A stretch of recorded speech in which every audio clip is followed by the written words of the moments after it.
నమస్తే, welcome to prime 9 paper analysis. ఈ రోజు మనం ఈనాడు, ఆంధ్రజ్యోతి, సాక్షి అలాగే వెలుగు పేపర్లకు సంబంధించి పేపర్ హెడ్లైన్స్ ఏమి ఇచ్చారు ఏంటి అనేది చూద్దాం. దీనిలో భాగంగా ఫస్ట్ గనక మనం ఈనాడు పేపర్ గనక తీసుకుంటే జనహృదయ నేత వాజ్పేయి అన్నట్టుగా ఒక హెడ్లైన్తో ఒక వార్త అయితే ఉంది. ఏంటి అంటే అటల్ ఎన్టీఆర్ సేవలు గుర్తుండిపోయేలా అమరావతిలో స్మృతి వనాలు అంటూ దేశం కోసం మోదీ, తెలుగు ప్రజల కోసం నేను ఆలోచిస్తున్నాం, చిల్లర వ్యక్తులతో రాజకీయాలు చేయాల్సి రావడం బాధగా ఉంది అంటూ సుపరిపాలన దినోత్సవ సభలో ముఖ్యమంత్రి నారా చంద్రబాబు నాయుడు గారు పాల్గొని దీనికి సంబంధించిన ఈ కార్యక్రమానికి సంబంధించి కొన్ని రకాల వ్యాఖ్యలు చేశారు. జన హృదయ నేత వాజ్పేయి అన్నట్టు అటల్ ఎన్టీఆర్ సేవలు గుర్తుండిపోయేలా అమరావతిలో స్మృతి వనాలు అంటూ దేశం కోసం మోదీ, తెలుగు ప్రజల కోసం నేను ఆలోచిస్తున్నాం అంటూ చిల్లర వ్యక్తులతో రాజకీయాలు చేయాల్సి రావడం చాలా బాధాకరంగా ఉంది అంటూ నిన్న నిర్వహించిన సుపరిపాలన దినోత్సవంలో పాల్గొన్న ముఖ్యమంత్రి నారా చంద్రబాబు నాయుడు గారు చెప్పడం జరిగింది. అయితే దీనికి సంబంధించి ఇంకా డీటెయిల్స్ ఉన్నాయి ఏంటి అనేది ఒకసారి చూద్దాం. భారతదేశం గర్వించే నాయకుడు, యుగ పురుషుడు అటల్ బిహారీ వాజ్పేయి ప్రజా రాజధాని అమరావతిలో ఆయన జయంతి ఉత్సవాలు జరపడం సంతోషంగా ఉంది అంటూ ముఖ్యమంత్రి నారా చంద్రబాబు నాయుడు గారు చెప్పడం జరిగింది. భారతదేశం ఉన్నంత వరకు భారతీయుల గుండెల్లో వాజ్పేయి చిరస్థాయిగా నిలిచిపోతారు అని ముఖ్యమంత్రి చంద్రబాబు నాయుడు గారు స్పష్టం చేశారు. అయితే సుపరిపాలనా దినోత్సవం, అటల్ మోదీ సుపరిపాలనా యాత్ర ముగింపు సందర్భంగా అమరావతిలోని వెంకటాయపాలెంలో నూతనంగా నిర్మిస్తున్న అటల్జీ స్మృతి వనంలో 15 అడుగుల వాజ్పేయి విగ్రహాన్ని ముఖ్యమంత్రి చంద్రబాబు, కేంద్ర వ్యవసాయ శాఖ మంత్రి శివరాజ్ సింగ్ చౌహాన్ నిన్న అయితే ఆవిష్కరించడం జరిగింది. అయితే మొక్కలు నాటి వాజ్పేయి జీవిత చరిత్ర చిత్ర ప్రదర్శనను తిలకించి పోస్టల్ స్టాంపు ఆవిష్కరించారు అన్నట్టుగా నిన్న జరిగిన ఒక కార్యక్రమానికి సంబంధించి డీటెయిల్స్ ఈ విధంగా ఇచ్చారు. అయితే వాజ్పేయి పాలనలో దేశం కొత్త యుగంలోకి అడుగు పెట్టింది అంటూ పోఖ్రాన్ అణు పరీక్షల ద్వారా భారత్ను అణ్వాయుధ శక్తి ఉన్న దేశంగా నిలబెట్టారు అంటూ కేంద్ర మంత్రి శివరాజ్ సింగ్ చౌహాన్ కూడా ఈ కార్యక్రమంలో పాల్గొన్నారు. కాబట్టి ఆయన కూడా ఈ విధంగా చెప్పడం జరిగింది. నెక్స్ట్ 60 ఏళ్ల రాజకీయ జీవితంలో అవినీతి మచ్చ, శత్రువులు లేని ఏకైక వ్యక్తి వాజ్పేయి. అటల్ మోదీ సుపరిపాలనా యాత్ర విజయవంతం కావడంలో సీఎం చంద్రబాబు సహకారం మరువలేనిది అంటూ పివిఎన్ మాధవ్ బీజేపీ రాష్ట్ర అధ్యక్షులు కూడా ఈ కార్యక్రమంలో పాల్గొని ఈ విధంగా వ్యాఖ్యలు చేయటం జరిగింది. అయితే దీనికి సంబంధించి ఇంకా డీటెయిల్స్ కనుక కావాలి అనుకుంటే పేజ్ నెంబర్ 10లో అయితే కంప్లీట్ డీటెయిల్స్ ఉన్నాయి. ఇంకొక వార్త ఉంది, అది కూడా ఏంటి అనేది ఒకసారి చూసుకుంటే మావోయిస్టు కేంద్ర కమిటీ సభ్యుడు గణేష్ ఎన్కౌంటర్ అన్న హెడ్లైన్తో ఒక వార్త అయితే ఉంది. కొందమాల్లో ఎదురు కాల్పులు జరిగాయట. దీంట్లో 6 మృతి చెందినట్టుగా ఇచ్చారు. గణేష్ అలియాస్ హనుమంతుది నల్గొండ జిల్లా అన్నట్టుగా వార్త అయితే ఇచ్చారు. ఒక్కసారి మనం కనుక డీటెయిల్స్ చూస్తే ఒడిశాలోని కొందమాల్ జిల్లాలో జరిగిన ఎదురు కాల్పుల్లో 6 మావోయిస్టులు చనిపోయారు. మృతుల్లో ఒకరిని మావోయిస్టు కీలక నేత, కేంద్ర కమిటీ సభ్యులు గణేష్ ఉయికే ఎలియాస్ హనుమంతుగా గుర్తించారు అన్నట్టుగా ఆయన స్వస్థలం తెలంగాణలోని నల్గొండ జిల్లా చండూరు మండలం పుల్లెంలా అంటూ ఆయనకు సంబంధించిన డీటెయిల్స్ కూడా ఇవ్వడం జరిగింది. కొందమాల్ జిల్లా చకాపద పోలీస్ స్టేషన్ పరిధిలోని అడవుల్లో మావోయిస్టుల కదలికపై నిఘా వర్గాల సమాచారంతో సంయుక్త భద్రతా బలగాలు అయితే మొత్తం 23 బృందాలుగా అడవిలో గాలింపు చర్యలు చేపట్టాయట. అయితే నిన్న ఉదయం గంజాం జిల్లా సరిహద్దులోని గస్మా అడవుల్లో ఎస్ఓజీ బలగాలు మావోయిస్టుల మధ్య ఎదురు కాల్పులు జరిగాయి. కాసేపటికి ఆ ప్రాంతంలో గాలించి 6 మావోయిస్టుల మృతదేహాలను గుర్తించారు. వీరిలో 2 బుధవారమే మృతి చెందినట్లు చెబుతున్నారు. ఘటనా స్థలంలో 2 ఇన్సాస్ రైఫిళ్లు, ఒక 303 రైఫిల్ స్వాధీనం చేసుకున్నట్టుగా దీనికి సంబంధించిన కంప్లీట్ డీటెయిల్స్ అన్ని కూడా ఉన్నాయన్నమాట. అయితే గణేష్ మినహా మిగిలిన వారి వివరాలు తెలియలేదు అన్నట్టుగా అడవుల్లో మిగిలిన మావోయిస్టుల ఆచూకీ కోసం జల్లెడ పడుతున్నారు అన్నట్టుగా వార్త అయితే ఇచ్చారు. అయితే దీనికి సంబంధించి ఇంకా కంప్లీట్ డీటెయిల్స్ అన్ని కూడా పేజ్ నెంబర్ 11లో ఉన్నాయి. నెక్స్ట్ ఇంకొక వార్త ఉంది, అదేంటో చూద్దాం. కర్ణాటకలో ఘోర ప్రమాదం అంటూ హెడ్లైన్ ఉంది. ట్రావెల్స్ బస్సును ఢీకొన్న లారీ అన్నట్టుగా. నిజంగా ఇటువంటి వార్తలు కొంచెం ఏదో తగ్గాయిలే అనుకున్న టైంలో మళ్ళీ ఇది మొదలైంది. కర్ణాటకలో ఘోర ప్రమాదం, ట్రావెల్స్ బస్సును ఢీకొన్న లారీ, అర్ధరాత్రి వేళ మంటల్లో చిక్కుకున్న ప్రయాణికులు అంటూ అసలు చదవటానికి కూడా మనసు రాట్లా. బస్సులో 5గురితో పాటు లారీ డ్రైవర్ సజీవ దహనం, 28 మందికి గాయాలు, 3 పరిస్థితి విషమం. అటు ఎలా ఉందంటే రోడ్డు మీద వెళ్ళేటప్పుడు అవతల వాడిది తప్పైనా సరే శిక్ష అనుభవిస్తుంది మనమే అన్నట్టుగా ఉంది ప్రస్తుత రోడ్డు మీద పరిస్థితి అయితే దీనికి సంబంధించిన కంప్లీట్ డీటెయిల్స్ అన్నీ కూడా పేజ్ నెంబర్ 10లో ఉన్నాయి. నెక్స్ట్ ఇంకొక వార్త ఉంది, అది కూడా ఏంటి అనేది ఒక్కసారి చూస్తే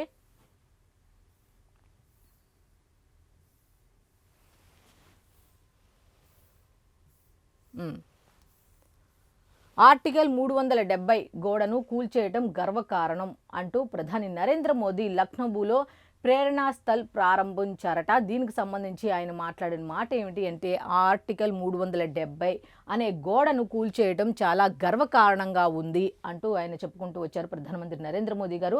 అయితే దీనికి సంబంధించి జమ్మూ కాశ్మీర్కు ప్రత్యేక ప్రతిపత్తిని కల్పించే ఆర్టికల్ 370 అనే గోడను కూల్చేయడాన్ని బీజేపీ గర్వకారణంగా భావిస్తోందని ప్రధానమంత్రి నరేంద్ర మోదీ గారు అయితే స్పష్టం చేసినట్టుగా ఉంది. అయితే వారసత్వ రాజకీయాలు చేసే కాంగ్రెస్ పార్టీలో ఒక కుటుంబాన్నే కీర్తించడం దారుణమని వ్యాఖ్యానించారు అంటూ దీనికి సంబంధించిన కంప్లీట్ డీటెయిల్స్ అన్నీ కూడా పేజ్ నెంబర్ 11లో ఉన్నాయి.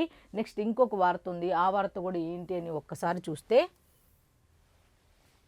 తిరుమల కిటకిట అంటూ వరుస సెలవులతో పోటెత్తిన భక్తులు అంటూ భూదేవి కాంప్లెక్స్ క్యూ లైన్లో టోకెన్ల కోసం ఇనుప గ్రిల్స్ను దూకి మరీ వెళుతున్న ప్రజలు గండిట్లాగా ఎవరికి వాళ్ళు ముందెళ్ళిపోవాలని ఆలోచించేవాళ్ళే. ఆడాలేదు మగాలేదు. ఇక్కడ లేడీ కూడా ఆమె జంప్ చేస్తుంది చూడండి.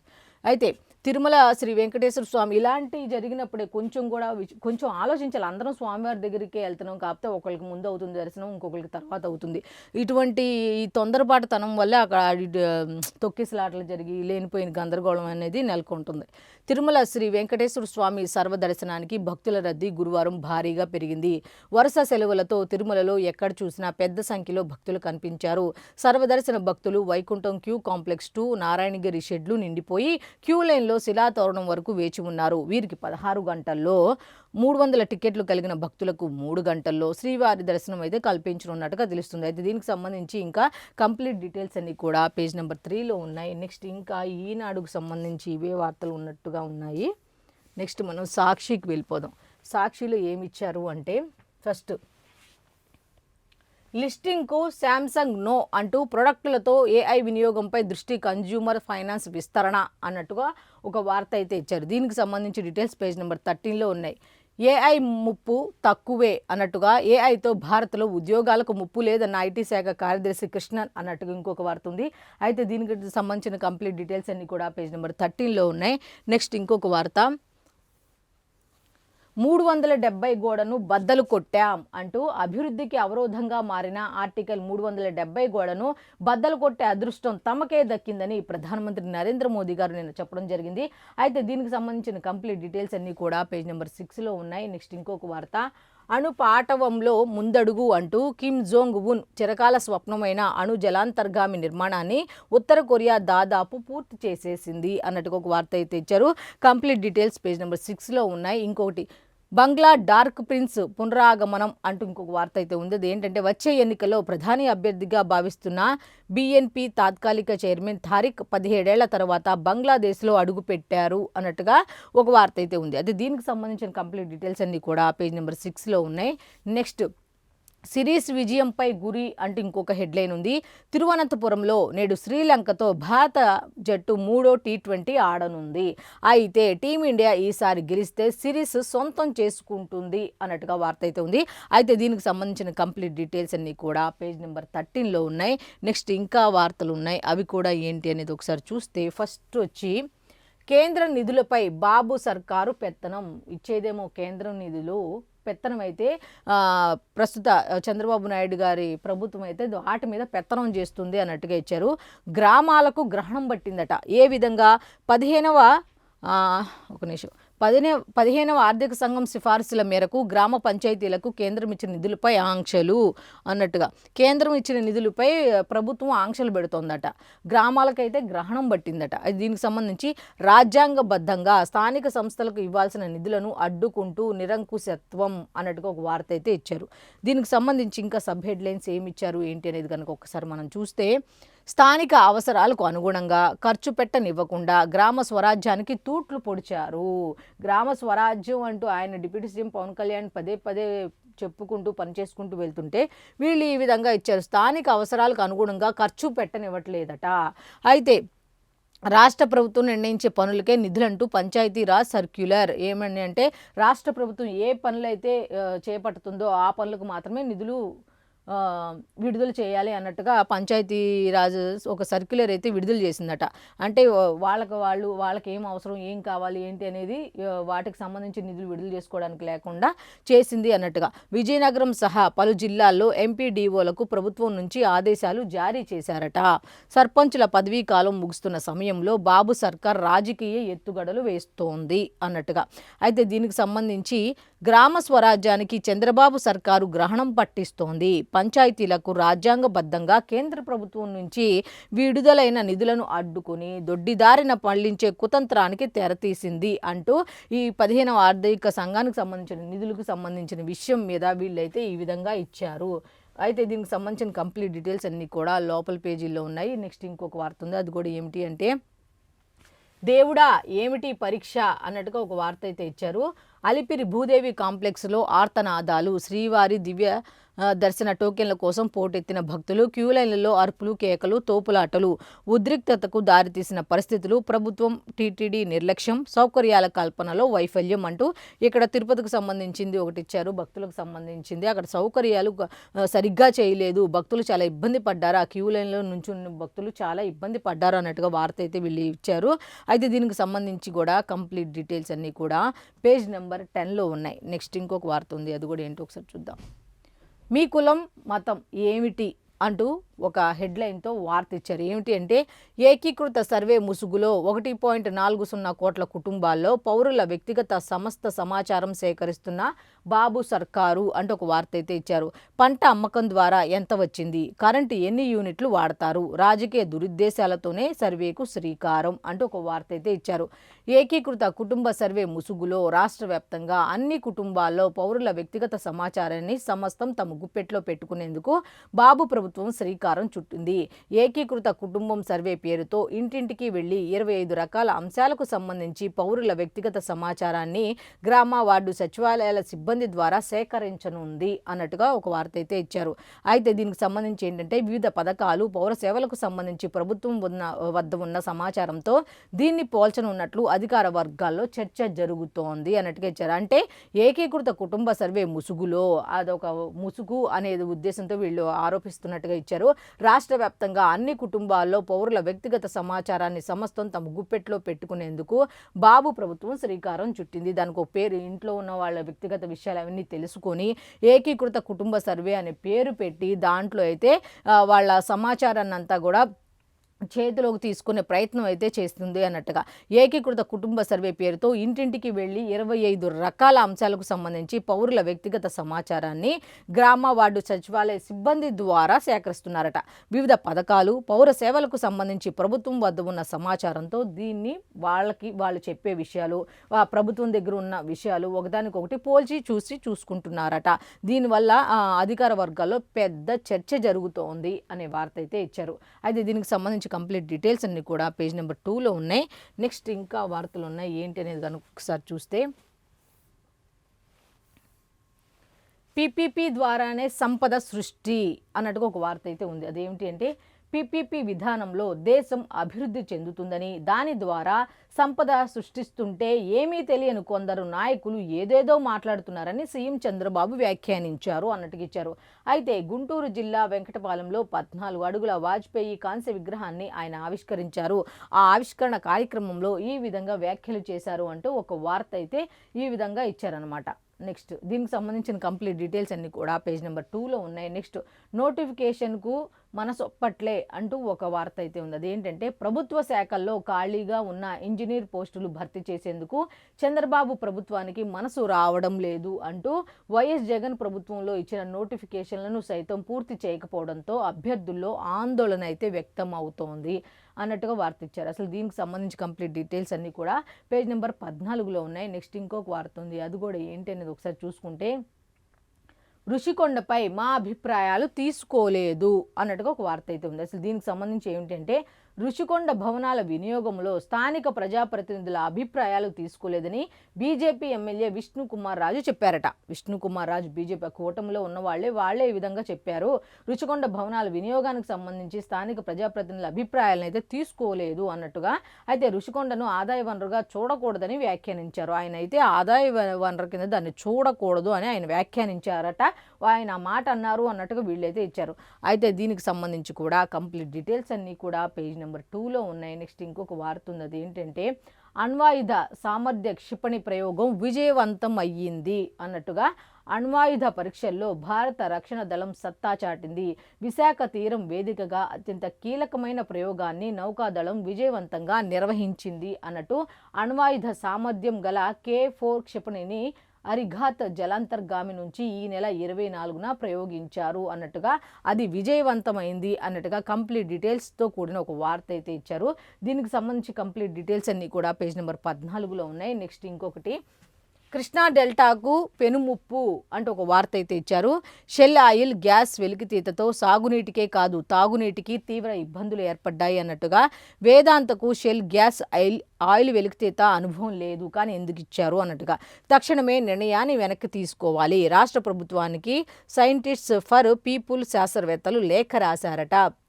ఏమిటి అంటే కృష్ణా డెల్టాకు పెనుముప్పు వచ్చే అవకాశం ఉంది. షెల్ ఆయిల్ గ్యాస్ వెలికితీతతో సాగునీటికే కాదు తాగునీటికి కూడా ఇబ్బందులు ఎదురయ్యే అవకాశం ఉంది అన్నట్టుగా వార్త అయితే ఇచ్చారు. అసలు దీనికి సంబంధించిన కంప్లీట్ డీటెయిల్స్ అన్నీ కూడా పేజ్ నెంబర్ 5లో ఉన్నాయి. నెక్స్ట్, బచావత్ ట్రిబ్యునల్కు విరుద్ధంగా గోదావరి కావేరీ అనుసంధానం అన్నట్టుగా ఒక వార్త అయితే ఇచ్చారు. ఇచ్చంపల్లి నుంచి 85 టీఎంసీలు వాడుకోవడానికి ఉమ్మడి ఏపీకి ట్రిబ్యునల్ అనుమతి ఇచ్చింది అన్నట్టుగా ఒక వార్త అయితే ఉంది.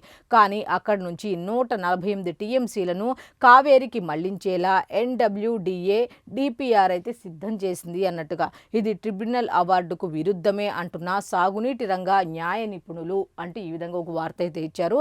అయితే బచావత్ ట్రిబ్యునల్కు విరుద్ధంగా గోదావరి కావేరీ అనుసంధానం అన్నట్టుగా ఒక వార్త అయితే ఇచ్చారు. అయితే దీనికి సంబంధించిన కంప్లీట్ డీటెయిల్స్ అన్నీ కూడా పేజ్ నెంబర్ 2లో ఉన్నాయి. నెక్స్ట్ ఇంకొకటి ఏంటంటే, నువ్వు కావాలి మాట్లాడుకుందాం రా అంటూ ఎస్టీ మహిళలతో టీడీపీ నేత అసభ్య ప్రవర్తన అన్నట్టుగా ఒక హెడ్లైన్తో కూడిన వార్త అయితే ఇచ్చారు. పోలీసులకు ఫిర్యాదు చేసిన బాధితురాలు అన్నట్టుగా. సో దీనికి సంబంధించిన కంప్లీట్ డీటెయిల్స్ అన్నీ కూడా లోపల పేజీల్లో ఉన్నాయి. ఇది వాస్తవమో కాదా అన్నది తెలియదు. దీనికి సంబంధించి అయితే ఆమె అయితే కంప్లైంట్ ఇచ్చింది అని అంటున్నారు.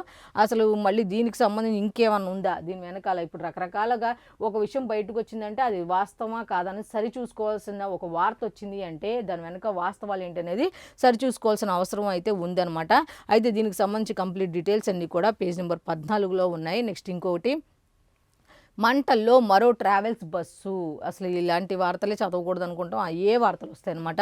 అయితే ఎదురుగా దూసుకొచ్చి ఢీకొన్న కంటైనర్ లారీ, 5గురు ప్రయాణికులు లారీ డ్రైవర్ సజీవ దహనం అయ్యారు అన్నట్టుగా ఒక వార్త అయితే ఉంది. 3గురికి తీవ్ర గాయాలు, పరిస్థితి విషమం. కర్ణాటకలోని చిత్రదుర్గ జిల్లాలో ఘోర ప్రమాదం అంటూ పేజ్ నెంబర్ 14లో కంప్లీట్ డీటెయిల్స్ అయితే ఉన్నాయి అన్నట్టుగా వార్త అయితే ఉంది. అయితే దీనికి సంబంధించి ఇంకా చూసుకుంటే మాత్రం సాక్షికి సంబంధించి ఈ విధంగానే ఉన్నాయి. నెక్స్ట్ మనం ఆంధ్రజ్యోతికి వెళ్దాం. ఆంధ్రజ్యోతిలో ఏమి ఇచ్చారు అంటే ఇప్పుడు ఒకసారి చూద్దాం. ఒక్కసారిగా దివ్య దర్శనం టోకెన్ల క్యూలోకి దూసుకొచ్చిన భక్తులు, అక్కడ ఒక గందరగోళ పరిస్థితి అయితే ఏర్పడింది అన్నట్టుగా ఇచ్చారు.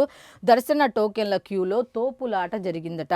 లాఠీతో తట్టి ముందుకు పంపిన భద్రతా సిబ్బంది తప్పుడు సమాచారం ప్రచారం చేస్తే చర్యలు అంటూ ఎస్పీ వార్నింగ్ ఇచ్చారు. ఎందుకంటే అక్కడ వాళ్ళు ఎటువంటి చర్యలు తీసుకున్నారు ఏంటి అనే దాని మీద స్పష్టంగా వాళ్ళు ఇస్తున్నారు. కానీ దీని మీద తప్పుడు వార్తలు కనుక ప్రచారం చేస్తే అసలు సహించే ప్రసక్తే లేదు అన్నట్టుగా ఎస్పీ కూడా హెచ్చరికలు జారీ చేయడం జరిగింది. శ్రీవాణి టికెట్ల కోసం తిరుమలలో భక్తుల నిరసన అంటూ, అలాగే అన్నమయ్య భవనం ముందు రోడ్డుపై బైఠాయింపు అన్నట్టుగా ఒక వార్త అయితే ఇచ్చారు. అయితే దీనికి సంబంధించిన కంప్లీట్ డీటెయిల్స్ పేజ్ నెంబర్ 11లో ఉన్నాయి.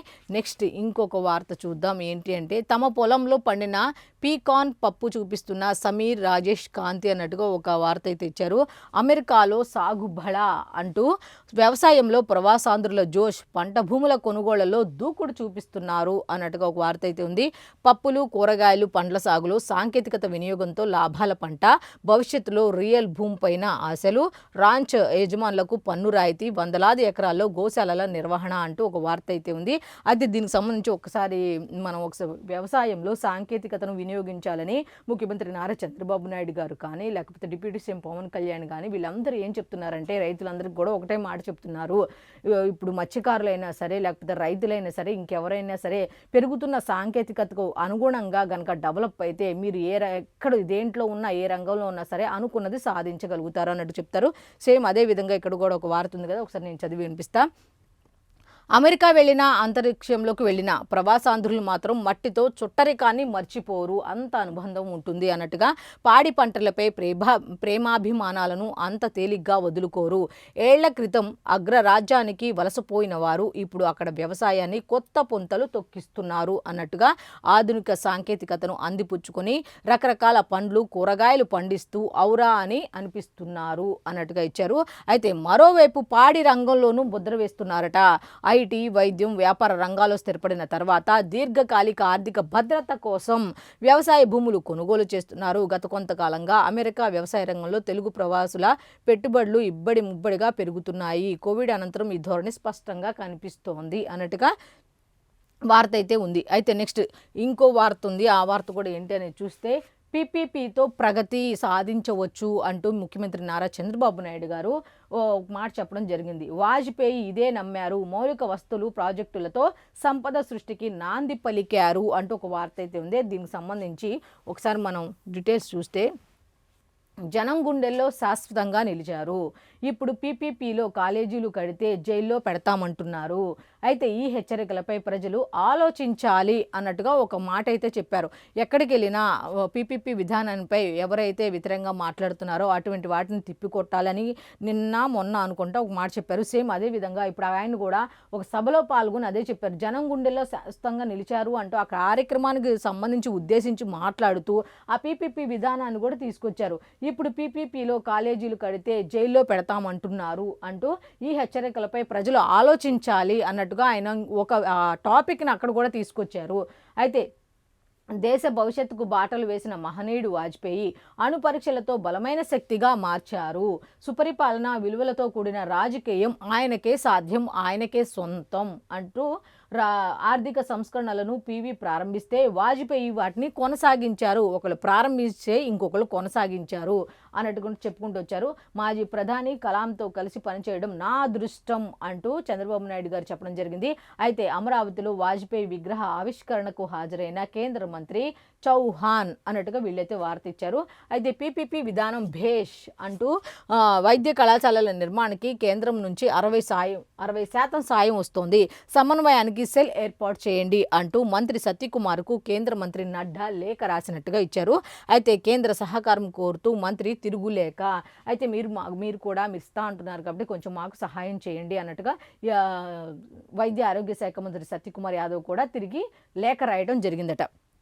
అయితే దీనికి సంబంధించి కంప్లీట్ డీటెయిల్స్ అన్నీ కూడా పేజ్ నెంబర్ 13లో ఉన్నాయి. నెక్స్ట్ వ్యవసాయ అభివృద్ధికి సహకరించండి అంటూ ఒక వార్త ఉంది. సూక్ష్మ నీటి సాగు విస్తరణకు అదనంగా 695 కోట్లు ఇవ్వండి. నెక్స్ట్ కేంద్ర వ్యవసాయ విశ్వవిద్యాలయాన్ని ఇక్కడ ఏర్పాటు చేయండి. ఆక్వా ల్యాబ్, కొబ్బరి పార్క్, మామిడి బోర్డులు పెట్టండి. జాతీయ మత్స్య అభివృద్ధి బోర్డును అమరావతికి తరలించండి. PMMSY పథకం కింద సబ్సిడీని 60% పెంచండి. కేంద్ర మంత్రి శివరాజ్ సింగ్కు సీఎం చంద్రబాబు అయితే విజ్ఞప్తి చేశారు. ఆయన ఎట్లాగా వచ్చారు కదా, ఆ ఉద్దేశంతో ఏమన్నారంటే కేంద్ర మంత్రి గారికి వ్యవసాయ రంగానికి, వ్యవసాయ అభివృద్ధికి సంబంధించి మాకు సహాయ సహకారాలు అందించండి అంటూ ఆయన కోరడం జరిగింది. సూక్ష్మ నీటి సాగు విస్తరణకు అదనంగా 695 కోట్లు అవసరం అవుతాయి, కొంచెం మాకు సహాయ సహకారాలు అందించండి. కేంద్ర వ్యవసాయ విశ్వవిద్యాలయాన్ని ఇక్కడ ఏర్పాటు చేయాలనుకుంటాం, దానికి కూడా కొద్ది మీ సహాయ సహకారాలు అందించండి. ఆక్వా ల్యాబ్, కొబ్బరి పార్క్, మామిడి బోర్డులు పెట్టండి. అట్లాగే జాతీయ మత్స్య అభివృద్ధి బోర్డును అమరావతికి తరలించండి అంటూ ఏది అవసరమో వ్యవసాయ శాఖ మంత్రి వచ్చారు కాబట్టి ఆ శాఖకు సంబంధించి, ఆంధ్రప్రదేశ్కి సంబంధించి కేంద్రం నుంచి ఏం కావాలి ఏంటి అనేది ఆయన నిన్న కోరినట్టుగా తెలుస్తుందన్నమాట. దీనికి సంబంధించిన డీటెయిల్స్ ఈ విధంగా ఉంటే నెక్స్ట్ ఇంకో వార్త చూద్దాం. అదేంటి అంటే, మనమిత్ర మాకు తెలియదు, ప్రభుత్వ సర్వేలో 68% మంది వెల్లడి. అసలు మనమిత్ర అనేది ఉందా? అయితే తెలీదు, ఉందట, తెలియదు అన్నట్టుగా వాళ్ళ సర్వేలో వెల్లడైందట. 100లో 68% మందికి తెలియదట, అసలు మనమిత్ర యాప్ ఉందనే తెలియదట. అయితే వాట్సాప్ గవర్నెన్స్ వాడితే డబ్బు పోతుందేమో, 32% మందిలో కనిపించని భయం. ఎందుకు తెలియదు అంటే కొంతమంది ఏం చెప్తున్నారంటే ఒకవేళ అది వాడితే మనకు ఎంత ఉంది ఏంటి అనే వివరాలు వెళ్తాయేమో అన్న ఒక భయంతో కొంతమంది ఉంటారు కదా, ఆ భయం అయితే ఉంది అన్నట్టుగా వీళ్ళు చెప్పుకుంటూ వచ్చారు. స్మార్ట్ ఫోన్లు లేవన్న వారు 30%, ఫోన్లు లేవు మేము వాడలేదు అందుకే మాకు ఆ యాప్ గురించి తెలియదు అని చెప్పేవాళ్ళు కూడా 30% మంది ఉన్నారట. అయితే వినియోగించింది 20% మాత్రమే. అసలు 100లో 100%లో ఒక 20% మాత్రమే వినియోగించారట. అయితే కృష్ణా గుంటూరులోనూ కనిపించని స్పందన, అవగాహన కల్పించడంలో వైఫల్యం. అయితే ఫస్ట్ నుంచి కూడా మనమిత్ర అని చంద్రబాబు నాయుడు గారు మొత్తుకుంటూనే ఉన్నారు, కానీ అసలు దాని మీద అవగాహన లేని వాళ్ళే ఎక్కువ శాతం మంది ఉన్నారు. మహా అయితే ఒక 20% మాత్రమే తెలుసు అన్నట్టుగా ఇచ్చారు. అయితే దీనికి సంబంధించిన కంప్లీట్ డీటెయిల్స్ అన్నీ కూడా లోపల పేజీల్లో ఉన్నాయి. నెక్స్ట్ ఇంకో వార్త ఉంది, అది కూడా ఏంటి అనేది ఒకసారి చూద్దాం. 10 గజాల దారి లేక అంటూ నూజివీడు వద్ద 2 ఏళ్లుగా నిరుపయోగంగా సబ్స్టేషన్ అన్నట్టు ఒక వార్త అయితే ఉంది. కాసుల కక్కుర్తితో ట్రాన్స్కో నిర్వాహకం సబ్స్టేషన్ల నిర్మాణంలో కూడా దోపిడీ జరిగింది. దారిలేని 6 ఎకరాలు 2 కోట్లకు కొనుగోలు, 34 కోట్లతో సబ్స్టేషన్ నిర్మాణం పూర్తి. ఇన్ని కోట్లు పోసిన ఆపరేషన్లకు తేలేని పరిస్థితి, అక్కడ దుస్థితి ఆ విధంగా ఉంది. నెల్లూరులో లెస్ టెండర్ తిరస్కరణ, మళ్లీ టెండర్తో 6 కోట్ల కేసరు. రాజధానిలో తాళ్లాయపాలెం అప్గ్రేడేషన్కు అవకాశం అంటూ ఇచ్చారు, కానీ 300 కోట్లతో దానికి దగ్గరలోనే మరో సబ్స్టేషన్ అంటూ వార్త ఇచ్చారు. అసలు దీనికి సంబంధించి కంప్లీట్ డీటెయిల్స్ అన్నీ కూడా పేజ్ నెంబర్ 3లో ఉన్నాయి, చూద్దాం. ఐకానిక్ హైకోర్టు నిర్మాణం ప్రారంభం అన్నట్టుగా ఒక వార్త అయితే ఉంది. రాఫ్ట్ ఫౌండేషన్ పనులకు శ్రీకారం చుట్టారు అన్నట్టుగా ఒక వార్త అయితే ఉంది. కంప్లీట్ డీటెయిల్స్ పేజ్ నెంబర్ 11లో ఉన్నాయి. నెక్స్ట్ బంగ్లాలో మరో మూకదాడి అన్నట్టుగా. అయితే హిందూ యువకుడు అమృత్ మండల్ హత్య వారంలో 2వ ఘటన. ఇటీవలే దీప్ చంద్రదాస్ దారుణ హత్య జరిగిందంటే ఇంకొకటి కూడా జరిగిందట. ఉద్రిక్తత పరిస్థితులు నెలకొన్నాయి, పోలీసుల మోహరింపు అన్నట్టు. ఎన్నికల్లో అవామీ లీగ్ పోటీపై నిషేధం అన్నట్టుగా. 17 ఏళ్ల తర్వాత బంగ్లాకు తిరిగి వచ్చిన ఖలీదా జియా కుమారుడు తారిక్ రెహమాన్ అంటూ ఒక వార్త అయితే ఉంది. అయితే దీనికి సంబంధించిన కంప్లీట్ డీటెయిల్స్ అన్ని కూడా పేజ్ నెంబర్ 2లో ఉన్నాయి. నెక్స్ట్ ఇంకో వార్త, ఖండాంతర K4 క్షిపణి ప్రయోగం సక్సెస్ అంటూ ఒక వార్త అయితే ఇచ్చారు. ఐఎన్ఎస్ అరిఘాత్ నుంచి ప్రయోగం, సముద్ర గర్భం నుంచి 3500 కిలోమీటర్ల పరిధిలో లక్ష్యాలు ఛేదించే సామర్థ్యం, 2.5 టన్నుల వార్హెడ్ మోసుకెళ్లే క్షిపణి, అణుత్రయంలో ముందడుగు అయితే పడింది అన్నట్టుగా వార్త ఇచ్చారు. కంప్లీట్ డీటెయిల్స్ పేజ్ నెంబర్ 2లో ఉన్నాయి. నెక్స్ట్ మరో మావోయిస్టు అగ్రనేత ఎన్కౌంటర్ అన్నట్టుగా. ఒడిశాలో కేంద్ర కమిటీ సభ్యుడు పాకా హనుమంతు మృతి, మరో 5 మావోయిస్టులు కూడా, వీరిలో 2 మహిళలు అన్నట్టుగా. హనుమంతు స్వస్థలం నల్గొండ జిల్లా చండూరు మండలం పుల్లెంల 1981లో అజ్ఞాతంలోకి వెళ్ళిన పాకా హనుమంతు అంటూ ఒక వార్త అయితే ఇచ్చారు. అయితే ఈ విధంగా ఆంధ్రజ్యోతికి సంబంధించి హెడ్లైన్స్ ఈ విధంగా ఉంటాయి. ఇక వెలుగు పేపర్కి వెళ్ళిపోదాం. వెలుగు పేపర్లో ఇచ్చిన ఫస్ట్ హెడ్లైన్ ఏంటి అనేది ఒకసారి మనం చూసుకుంటే, జీహెచ్ఎంసీకి కొత్త టీం అనే హెడ్లైన్ అయితే ఉంది. హైదరాబాద్లో 12 జోన్లకు కొత్త కమిషనర్లను నియమించారట. వీరిలో 8 మంది ఐఏఎస్లు, 4 సీనియర్ ఆఫీసర్లు ఉంటారు అన్నట్టుగా. ఎంఏయుడి ప్రత్యేక ప్రధాన కార్యదర్శిగా జయేష్ రంజన్ అంటూ దీనికి సంబంధించిన కంప్లీట్ డీటెయిల్స్ అయితే ఇచ్చి, అలాగే భారీగా ఐఏఎస్లను బదిలీ చేసింది ఈ విధంగా అన్నట్టుగా ఒక వార్త అయితే ఇచ్చారు. దీనికి సంబంధించిన కంప్లీట్ డీటెయిల్స్ పేజ్ నెంబర్ 4లో ఉన్నాయి. దీనికి సంబంధించి ఇంకొక వార్త ఏంటంటే 60 సర్కిళ్ళు 12 జోన్లు అన్నట్టుగా.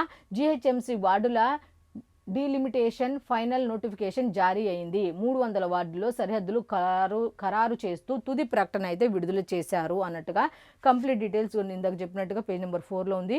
నెక్స్ట్ క్రిస్మస్ వేడుకల్లో ప్రధానమంత్రి నరేంద్ర మోదీ గారు నిన్న పాల్గొన్నారు అన్నట్టుగా ఒక వార్త అయితే ఇచ్చారు.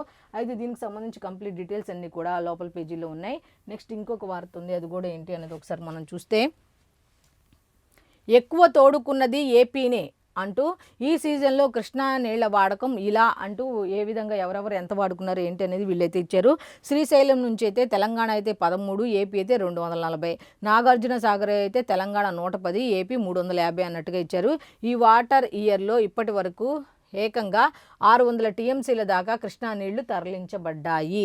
తెలంగాణ వాడుకున్నది దాదాపు 120 టీఎంసీలే అన్నట్టుగా వార్త అయితే ఇచ్చారు. నాగార్జున సాగర్ కుడి కాలువ నుంచే 350 టీఎంసీలు తీసుకువెళ్లిన ఏపీ, శ్రీశైలం నుంచి మరో 240 టీఎంసీలు తరలింపు అంటూ ఒక వార్త అయితే ఇచ్చారు. దీనికి సంబంధించి కంప్లీట్ డీటెయిల్స్ లోపల పేజీల్లో ఉన్నాయి. నెక్స్ట్, కృష్ణా నీళ్లలో నంబర్ 1 ద్రోహి కేసీఆరే అంటూ రాష్ట్రానికి 575 టీఎంసీలు రావాల్సి ఉంటే 298 టీఎంసీలు చాలని గొంతు కోశారు. దీనికి జగన్ సాక్ష్యం, అవసరమైతే ఒప్పందాలు బయట పెడతామంటూ బండి సంజయ్ కూడా చెప్పడం జరిగింది. అయితే దీనికి సంబంధించి ఒకసారి మనం చూసుకుంటే ఫోన్ ట్యాపింగ్లో కల్వకుంట్ల ఫ్యామిలీ ప్రమేయం ఉంది. మేము రాష్ట్రంలో అధికారంలోకి వస్తే ట్యాపింగ్ బాధ్యులపై చర్యలు తీసుకుంటాం. కేటీఆర్కు అహంకారం తగ్గలేదు. కేసీఆర్పై సీఎం భాష కరెక్ట్ కాదు అంటూ, ఒకవేళ కేటీఆర్కి అయితే అహంకారం తగ్గలేదు అలా అని చెప్పి కేసీఆర్పై సీఎం భాష కరెక్ట్ కాదు అంటూ చెప్పుకుంటూ వచ్చారు. 2-3 రాష్ట్ర మంత్రులు వేల కోట్లు వెనకేస్తున్నారు. వాళ్ళ డేటా తెప్పించుకుంటున్నాం, బాగోతాన్ని బయట పెడతాం. కాంగ్రెస్లోనే ఉన్నట్లు దానం చెప్తుంటే స్పీకర్ చర్యలేవి, మీడియాతో చిట్చాట్లో కేంద్ర మంత్రి వ్యాఖ్యలు అంటూ ఒక వార్త అయితే ఇచ్చారు. కంప్లీట్ డీటెయిల్స్ పేజ్ నెంబర్ 3లో ఉన్నాయి. నెక్స్ట్, రేవంత్ను కట్టేసి కొట్టినా తప్పు లేదు అని హరీష్ అంటున్నారు. ఏమన్నారంటే, కేసీఆర్ లేకుంటే తెలంగాణ లేదు, ఆయనపైన ఇష్టం వచ్చినట్లు మాట్లాడుతున్నాడు. బీఆర్ఎస్ ఎమ్మెల్యే హరీష్ రావు ఆగ్రహం వ్యక్తం చేశారట. అయితే సీఎం మాట్లాడిన తీరు అసహ్యంగా ఉంది. శ్రీనివాస్ గౌడ్ కూడా స్పందించారట. రేవంత్ను దింపిన తర్వాతే కేసీఆర్ పులిలా అసెంబ్లీకి వస్తారు, మర్రి జనార్దన్ రెడ్డి స్పష్టం చేశారు అన్నట్టుగా సీఎం మాటలకు పిల్లలు భయపడుతున్నారు అంటూ రస్మయ్య చెప్పారట. కొడంగల్ సభలో సీఎం రేవంత్ వ్యాఖ్యలపై బీఆర్ఎస్ నేతలు విమర్శలు గుప్పించారు అంటూ ఎవరెవరు ఏమిచ్చారు ఏంటి అనే దాని మీద వీళ్ళైతే ఈ విధంగా ఇచ్చారు. నెక్స్ట్ ఇంకొక వార్త ఉంది, అది కూడా ఏంటి ఒకసారి చూస్తే, కేసీఆర్ చుట్టూ ఫోన్ ట్యాపింగ్ బుచ్చు అంటూ ఒక వార్త అయితే ఉంది. కీలకంగా మారిన ఎమ్మెల్యేల కొనుగోలు వ్యవహారం, నందకుమార్ కాల్ రికార్డింగ్స్ను నాడు ప్రెస్ మీట్లో వెల్లడించిన కేసీఆర్, ఇవే ఆధారాలతో సిట్ దర్యాప్తు, కేసీఆర్కు నోటీసులు ఇచ్చేందుకు ఏర్పాట్లు అంటూ ఒక వార్త అయితే ఉంది. ఆడియో రికార్డింగ్ ఎక్కడి నుంచి వచ్చిందనే కోణంలో సిట్ ఆరా అంటూ వార్త అయితే ఇచ్చారు. అయితే నాడు బీజేపీ నేతలను ఇరికించబోయి ఇప్పుడు ఇరుకున్న BRS chief Nandakumar statement record చేశారు అన్నట్టుగా ముగిసిన ప్రభాకర్ రావు కస్టోడియల్ విచారణ, SIT chief Sajjanar, intelligence chief Vijay Kumar కీలక భేటీ అన్నట్టుగా వార్త అయితే ఇచ్చారు. కేసు పురోగతిపై త్వరలోనే ప్రభుత్వానికి ఒక నివేదిక అయితే అందిస్తామన్నట్టు వాళ్ళు చెప్పడం జరిగింది. అయితే ఈ నెల 29న సుప్రీంకోర్టులో స్టేటస్ రిపోర్టు దాఖలు చేస్తారు అన్నట్టుగా వార్త అయితే ఉంది.